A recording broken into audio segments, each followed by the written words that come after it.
صحیح بخاری میں روایت ہے، سیدہ عائشہ رضی اللہ عنہا سے روایت ہے،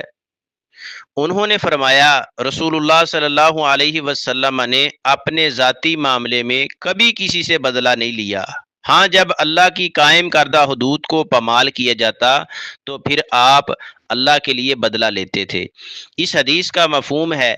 نبی کریم صلی اللہ علیہ وسلم کی ذاتی زندگی میں صبر، درگزر اور معافی کا اعلیٰ ترین نمونہ تھا۔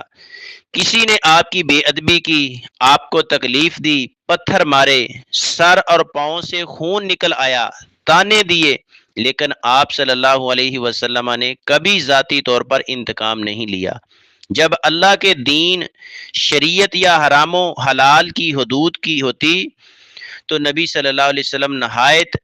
غیرت کے ساتھ، عدل کے ساتھ بدلہ لیتے تاکہ معاشرے میں دین کی حرمت باقی رہے۔ اگر کوئی زنا، چوری، قتل، ڈکیتی کرتا،